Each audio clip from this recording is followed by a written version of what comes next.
안녕하십니까, 박홍수입니다. 오늘 헌법에 발견한 헌법 19조와 20조 양심과 종교의 자유를 가진다라는 내용으로 여러분과 만나 뵙도록 하겠습니다. 제가 그림에 로댕의 생각하는 사람이라는 조각을 올려놨는데요. 말 그대로 생각은 내심의 영역이죠. 내가 무슨 생각을 하고 있는지, 저 사람이 무슨 생각을 하고 있는지 그 자체는 알 수가 없고요. 설사 그 사람이 그 생각을 말을 통해서, 글을 통해서 표현한다고 하더라도 그 양심과 종교적인 내용에 대해서는 사회가 혹은 타인이 간섭하거나 처벌할 수 없다는 내용을 가지고 있는 것이 양심과 종교의 자유입니다.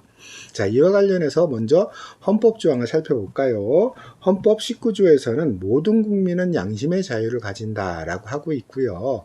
그 다음에 20조에서 모든 국민은 종교의 자유를 가진다라고 정하고 있습니다.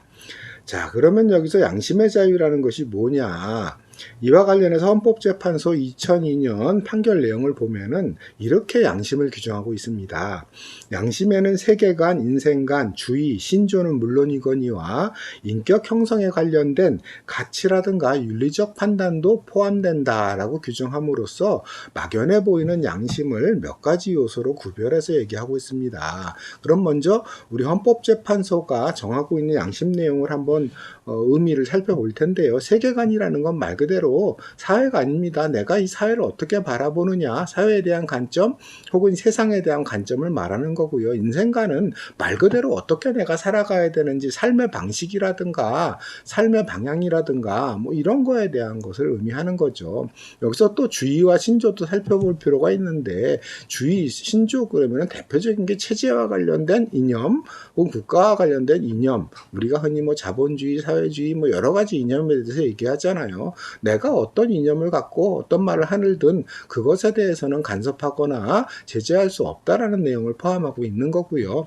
윤리적 판단은 말 그대로 도덕적 규범, 비난의 대상은 뭐 될 수 있을지언정 그것을 법적으로 제재하는 대상이 되어서는 안 된다라는 내용을 갖고 있는 겁니다. 어떻게 보면 이 양심이 지켜져야 된다라는 것은 너무나도 당연해서 뭐 그것을 굳이 우리가 얘기할 필요가 있겠냐 싶겠지만 사실은 가까운 현대사회 20세기, 21세기의 경과만 보더라도요. 양심의 자유가 무시되거나 억압된 경우는 얼마든지 발견할 수 있습니다. 세계는 물론이거니와 우리나라도 마찬가지고요.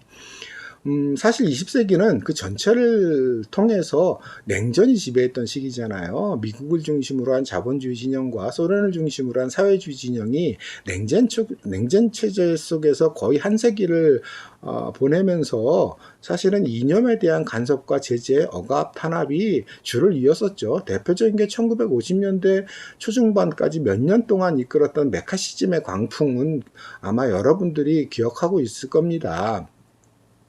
그 사람이 어떤 사상을 가졌는지를 잣대로 해서 탄압하고 직장에서 쫓아내고 감옥에 살리고 뭐 이랬던 광풍 미친 바람이었죠. 이것으로 수백 명이 감옥에 갔고요. 무려 1만여 명에 이르는 사람들이 직장에서 쫓겨났어요. 다른 것도 아니고 그 사람이 어떤 특정한 이념을 가졌다는 것. 특히 여기서 문제가 됐던 건 사회주의죠. 사회주의적 이념을 가졌다라고 메카시가 발표한 명단에 따라서 수많은 사람이 쫓겨나고 재판을 받고 감옥에 가고 이랬었죠. 물론 대부분은 나중에 무죄 판결을 받았지만 그 몇 년 동안 미국 사회는 물론이거냐 유럽 그리고 세계적으로 이 메카시즘은요 굉장히 위력을 발휘했습니다. 우리만 하더라도 해방 이후 지난 한 반세기 가까이 반공 이데올로기가 기승을 부리면서 이념적인 문제가 사회의 중요한 논쟁거리였고요. 법적 제재 대상이 된 경우가 많았고요. 이따가 살펴보겠지만 현재도 우리는 여기에서 자유롭다고 볼 수는 없습니다. 종교적인 문제도 인류 역사에서 끊임없이 논란이 됐던 거죠. 종교전쟁은 말할 것도 없고요. 그 다음에 구교와 신교 간의 논쟁 혹은 전쟁 갈등도 심했었죠. 최근 수십 년 사이에는요, 특히 이슬람교를 둘러싼 갈등이 많았죠. 그래서 유럽이든 미국이든 이슬람 종교에 대한 탄압 혹은 박해 이런 것들이 심심치 않게 발견되고 있는 거고요. 우리나라는 상대적으로 그래도 여러 가지 종교가 공존하는 편이에요. 다른 나라에 비해서는요. 물론 여전히 문제가 되는 지점이 있지만 상대적인 면에서는 그러하다는 거죠. 하지만 여전히 문제가 되고 있는 지점이 있기 때문에 이따가 한번 같이 살펴보도록 하겠습니다.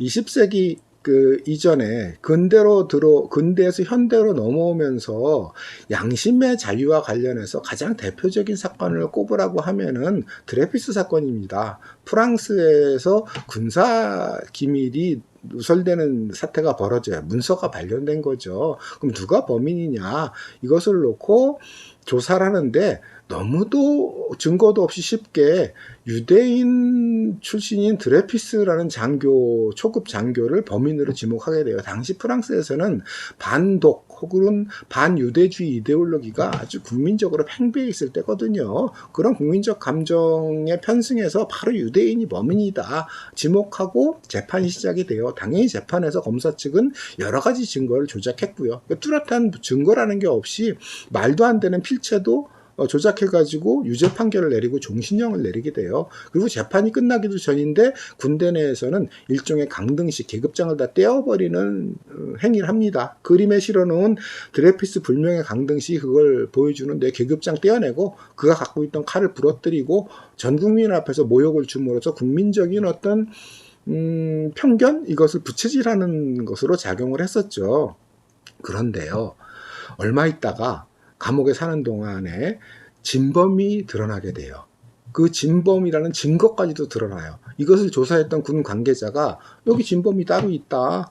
이게 그 증거다라고 군 상부에 보고를 했는데 이게 웬일인지 이 군 관계자가 오히려 좌천이 돼요.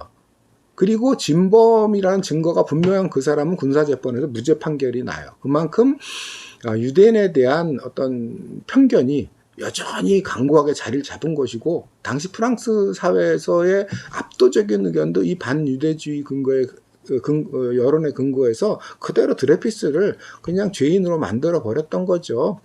자, 이런 사태를 보면서 당시 유명한 소설가였던 우리에게 목노주점이라든가 나나라는 소설로 잘 알려진 에밀 졸라가 반박을 하고 나섭니다. 일간지에 나는 고발한다라는 이름으로 일종의 성명서를 발표하게 돼요.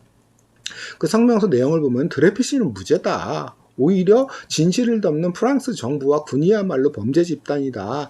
나는 역사의 공범자가 되고 싶지 않다. 그래서 나는 고발한다 하면서 장문의 성명을 내게 됩니다. 이 성명이 나오고 나서 프랑스 사회가 뒤집어지죠. 왜냐하면 프랑스인들이 자랑스러워하던 문학가요, 사상가에 들어가는 게 에밀 졸라였는데 이 사람이 자기들의 견해와는 반대로 오히려 드레피스로 옹호하고 나선 걸로 보였으니까요. 그래서 제가 밑에 그르라는 화가가 그린 분노한 군중에 둘러싸인 졸라라는 당시의 그림을 올려놨는데요. 그림만 보더라도 압도적인 프랑스의 어떤 다수의 여론은 졸라에 대한 비난이었어요. 어떻게 반역자를 옹호하고 유대인을 옹호할 수 있느냐라는 것이었고요. 정부에 의해서 졸라는 고발당하게 되고요. 실제 재판에서 징역형을 선고받게 됩니다. 그래서 영국으로 망명을 떠나는데요. 그만큼 자기의 양심에 의해서 어떤 자기의 생각을 글로 표현하고 말을 한 것, 이것이 제대로 보장이 되고 지켜지지 않는 사태가 벌어진 거고요. 프랑스만이 아니라 유럽에서 드레피스, 친드레피스, 그 다음에 반드레피스, 이 재심 찬성과 재심 반대파 사이에 격렬한 논쟁이 벌어져요. 당시에 그 수십 년 동안에 유럽 특히 프랑스의 소설들을 보면은 소설 중간에 여기저기에 드레피스 사건에 대한 너 친드레피스냐 반드레피스냐 재심 찬성이냐 반대냐의 논란을 담은 어떤 소설 내용들이 많이 나오거든요. 그만큼 사회 전체가 시끄러웠었죠. 무엇보다도 자기의 양심에 따른 표현, 그다음 양심에 따른 자기 생각이 사회적으로 유죄로 판결받고 쫓겨나야 되고 이런 사태 속에서 양심의 자유가 전면에 부각되었던 사건입니다. 그리고 결과적으로는요. 최종심에서 결국 아주 나중에 드레피스는 무죄로 판명을 받게 됩니다. 그래서 양심이 가지고 있는 무게감, 양심이 어디까지 보장돼야 되는가 등을 둘러싸고 근대에서 현대로 넘어오는 길목에서 중요한 사건이 되었죠. 자, 그러면은 이건 옛날 일일 뿐이고 현재 우리에게는 상관이 없는 거냐? 정말 현실에 우리는 양심의 자유가 보장이 되고 있느냐? 그렇지 않은 것을 보여주는 대표적인 법률이 바로 국가보안법입니다. 국가보안법 7조 에 보면은 찬양 고무와 관련된 조항으로 이렇게 규정하고 있습니다. 같이 볼까요? 국가 존립, 안전, 자유민주 질서를 위태롭게 함을 알면서도 반국가단체나 구성원 또는 지령받은 자의 활동을 찬양, 고무, 선전, 동조하거나 국가변란을 선동한 자는 7년 이하 징역에 처한다. 징역도 굉장히 높죠. 7년 이하니까요.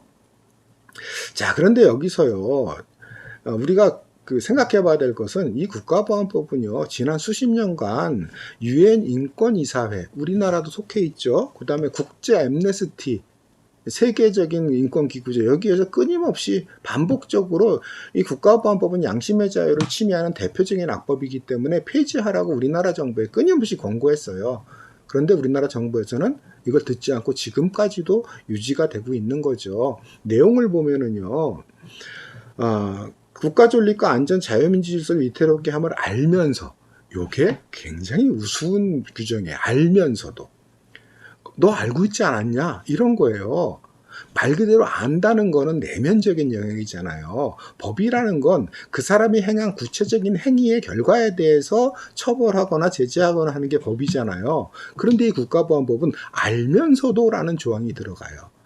왜냐하면 생각을 처벌해야 되는데, 생각은 행위로 드러나지 않았을 때도 처벌해야 되는데, 그러니까 알면서도 넌 했다. 그런데 재판관이 어떻게 할 거예요?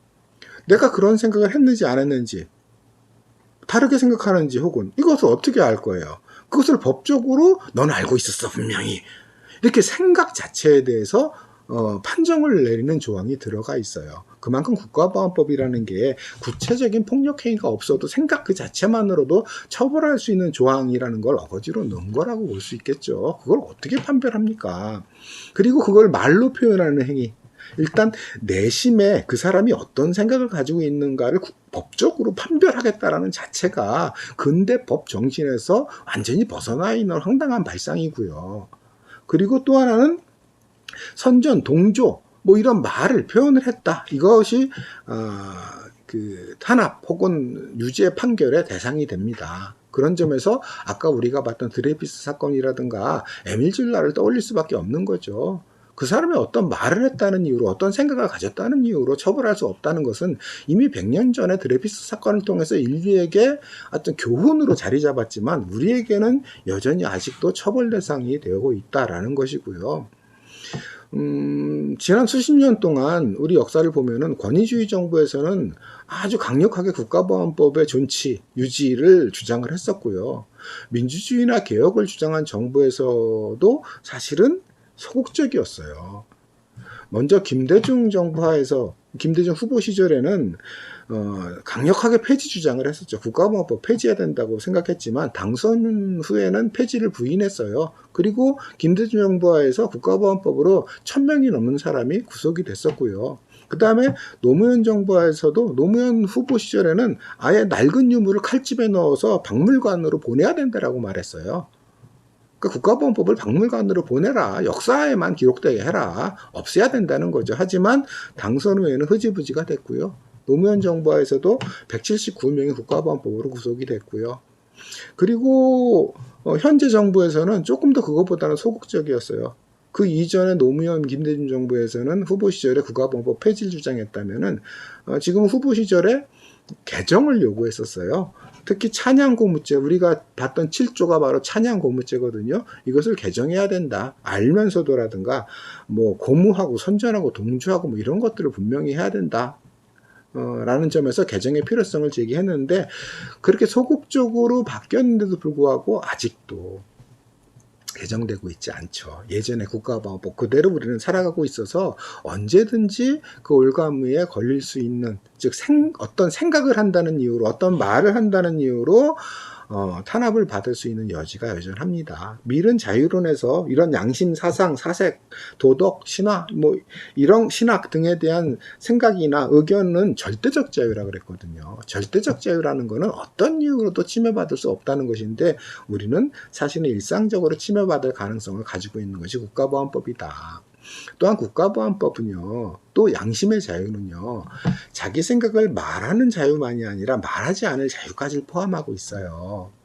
양심의 자유는. 넌 어떤 생각을 가져서 어떤 사상을 가졌어 라고 추궁할 수 없어요. 그런데 최근에도 어떤 장관에 대한 어떤 청문회에서 한 당의 국회의원이 사상 전향 여부를 추궁했던 경우가 있죠. 이제 사진으로 실어놨는데 자기는 남쪽으로 올 때 탈북해서 남으로 올 때 사상 전향을 공식적으로 얘기를 했다. 대한민국 만세 불렀고 똑같이 너도 사상 전향을 했는지 여부에 대해서 공식적으로 공개 표명하라 뭐 이런 거였는데요. 이거는 헌법의 위배이기도 하고요. 법률에 대해서도 무지한 걸 드러내는 거예요. 왜냐하면은 1998년에 사상 전향 제도는 폐지됐었어요. 근데 부끄럽게도 일제시대 1930년대부터 1998년까지 우리나라에도 사상전향 제도라는 게 있어요. 자기 사상을 전향해야 풀어주는 거예요.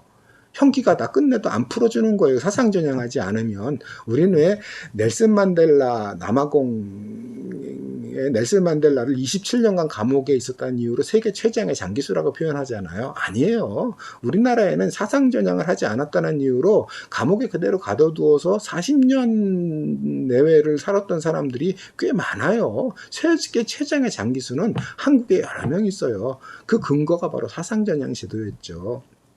그것이 야만적이기 때문에 1998년에 폐지가 됐고요. 문제는 그것을 대신하는 입법으로 준법서약서라는 게 유지되어 오다가 작년에 2019년에 폐지가 됐죠. 준법서약서도요.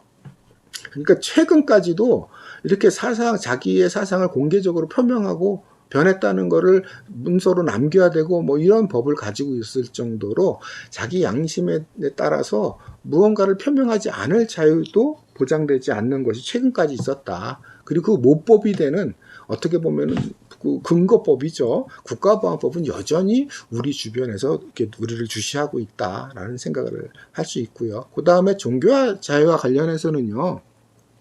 지금은 많이 완화됐지만 전통사회에서는 굉장히 중요한 문제였죠. 대표적인 게 마녀사냥이었고요. 마녀사냥 그러면요. 우린 정말 정신이 어떻게 된 여자들이 대상이었다고 생각하지만 아니에요. 대부분은 종교적인 문제였어요. 예수와 대립된 이미지로 마녀를 규정을 했고요. 교황청에서. 그리고 교회에 가기 싫어하는 여자가 곧 마녀다라는 규정을 가지고 있었어요. 실질적으로도 당시에 무신론적 지식을 가지고 있는 여성이라든가 혹은 그리스 학문을 공부하는 사람들, 동방신비주의를 공부하는 사람들 혹은 아프리카에 부두교적인 영향이 있는 사람들을 전부 다 마녀로 몰아서 죽였거든요. 그런 점에서 종교적 자유가 유지되지 않았던 대표적인 사건 중에 하나가 마녀 사냥인데 당시에 40만 명 혹은 50만 명이 죽었으니까요. 그거는 중세 후기에 흔들리던 가톨릭 교회의 권위를 이런 폭력을 통해서 유지하고자 했던 거라고 할 수 있겠고요. 그 다음에 칼루라는 사람의 전쟁의 비극이라는 당시의 그림을 보면은 이거는 구교와 신교 사이에 종교전쟁이에요. 30년 전쟁이라고 불리는 종교전쟁이 얼마나 끔찍했는가를 보여주는데요. 인류 역사, 전쟁의 역사 속에서도 가장 끔찍한 전쟁에 속해요. 왜냐하면은 이 30년 동안 800만 명이 죽었거든요. 지금 인구 비례로 하면은요, 수천만 명이 죽은 아주 참혹한 전쟁이었는데 그게 바로 종교의 차이, 그것도 기독교 내에서 구교, 신교의 차이 때문에 벌어진 전쟁이라는 점에서 아주 경각심을 불러일으키는 종교적인 자유가 보장되지 않을 때 어떤 문제가 생기는가를 보여주는 거죠. 지금은 아까도 말씀드렸지만 주로 이슬람교가 그런 차별과 어떤 배타적인 태도의 대상이 되고요. 심지어 정치인들조차도 이런 종교적인 차별을 서슴지 않고 발언하는 경우가 많죠. 심지어 옛날 미국 이라크 전쟁에서는요. 미국 이라크 전쟁을 미국 대통령 스스로가 제2의 십자군 전쟁, 이슬람에 대한 기독교의 성전 이렇게 공개적으로 표명할 정도였으니까 종교적 자유를 스스로 부정했다라고 말할 수 있겠죠. 그런데요, 우리는 우리 현실에서도 이런 점도 되돌아볼 필요가 있어요. 종교의 자유는 종교를 믿지 않을 자유까지 포함하는 거예요. 그렇기 때문에 유럽의 많은 나라에서는 공공장소에서 종교적 행위를 금하고 있거든요. 프랑스 같은 경우는 아예 제도교육, 초중고 이 교육에 종교단체가 개입하지 못하도록 할 정도고요.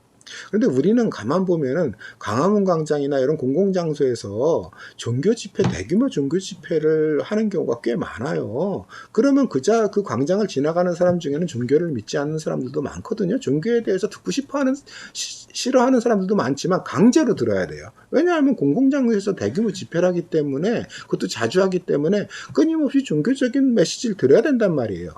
이거는 종교를 믿지 않을 자유에 대한 위배일 수 있다는 점에서 문제고요. 그 다음에 제도교육에 종교가 개입하는 것이 과연 맞느냐도 우리가 한번 되짚어서 생각해 볼 필요가 있다. 그래서 종교의 자유는 종교를 믿지 않을 자까지 포함하고 그것을 존중할 필요가 종교 측에도 있는 거다라는 점, 그걸 법적 제도적으로 보완해야 될 필요가 있다는 점까지도 생각해 볼 필요가 있습니다. 자, 오늘 양심과 종교의 자유에 대해서 살펴봤고요. 다음 시간에 또 다른 규정으로 살펴보겠습니다. 만나겠습니다. 오늘 여기까지 하겠습니다. 내용이 좋았다면 구독과 추천 부탁드리고요. 감사합니다.